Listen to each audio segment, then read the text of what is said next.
Hello, Lisa Piper here. I want to talk a little bit about cacao powder and what cacao does, not just the powder, but what it does for us.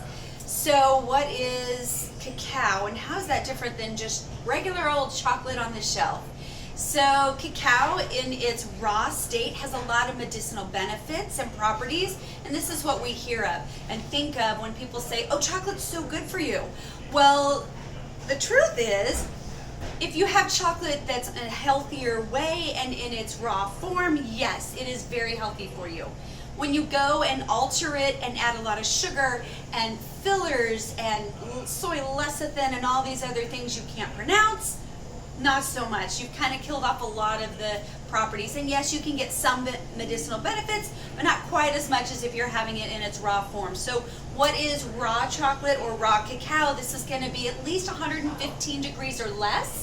Usually around 105 or less is ideal, and that's what keeps it raw. And so why do we want it raw? Because then all the enzymes are intact, all the nutrients, the polyphenols, all the antioxidants, the minerals that you're thinking you're getting, that's where you're going to get the most amount of it. So when we talk about just raw cacao, there's nothing else with it.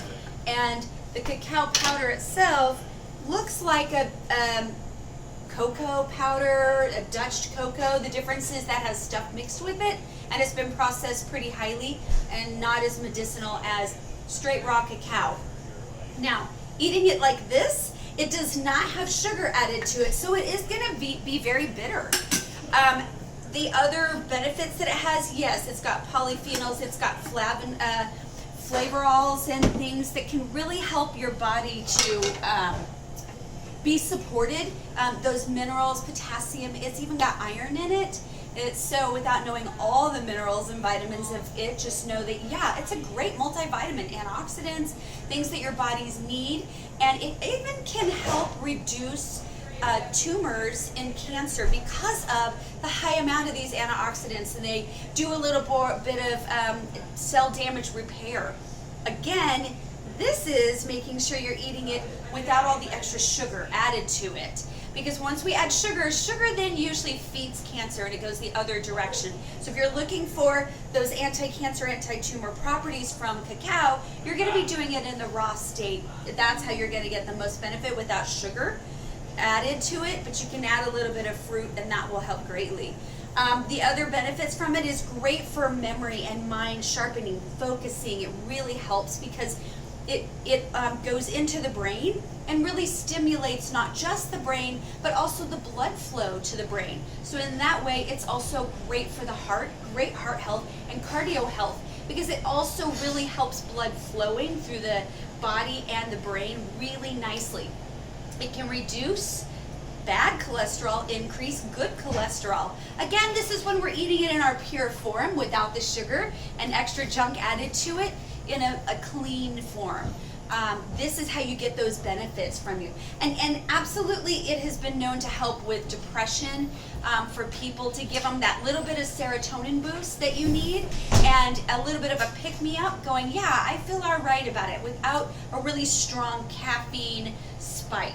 It's a little more even instead of coffee, which can give you jitters. Oftentimes the cacao is much more gentle at giving you this, and it can definitely help with a chronic fatigue syndrome, because it gives you a little bit of energy then because of those properties. So cacao has a lot of benefits to offer. How do we get it in us and what parts do we use? Because there's different parts. So what you just saw a minute ago was the cacao powder.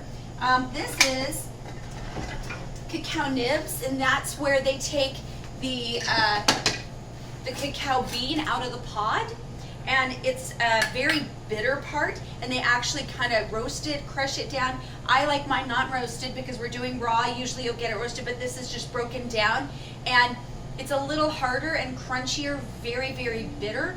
But this is where you're going to get the most energy, that boost of, wow, a little bit of that goes a long way.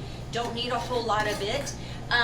You want it, then they'll take this, and they'll also take other parts of the plant, and they're extracting the fat, and this is how we get cacao butter.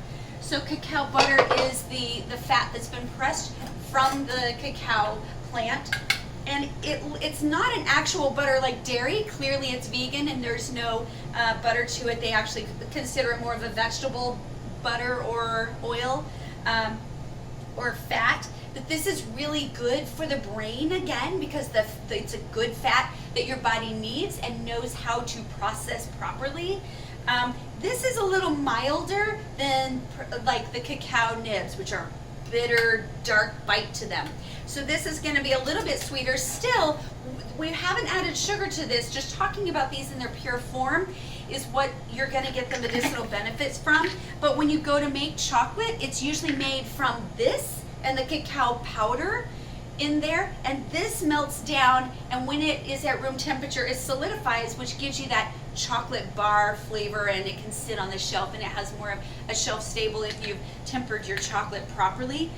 And so we kind of need that in there to help the body actually take the cacao powder and put it in the places in our body where it can be absorbed best with that little bit of fat.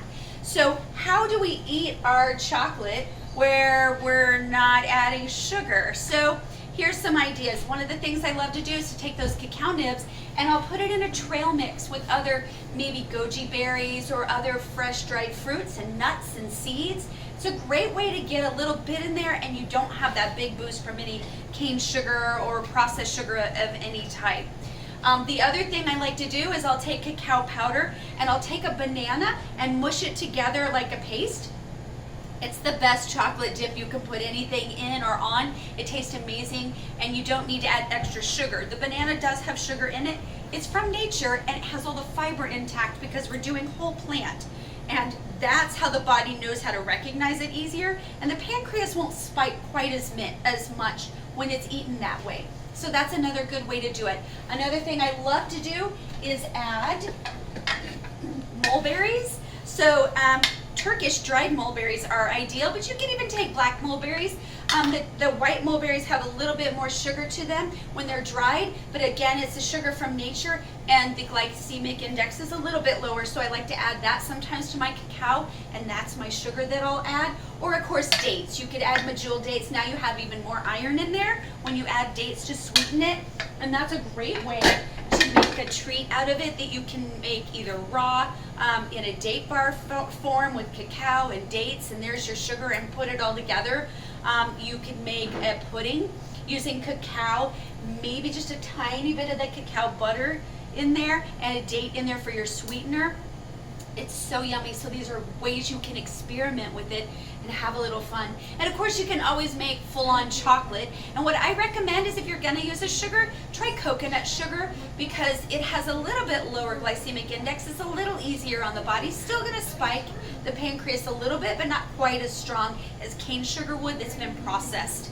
So these are things you can try, and of course you can always add a little bit of honey, maple syrup. Again, you still have a little more of the glycemic index, we're still a little more acidic, and so if you want those health properties, you're doing it more with fruit to sweeten it. So hopefully this will give you some ideas to go play with chocolate in its raw state so you can actually have some medicine out of it. Happy healing!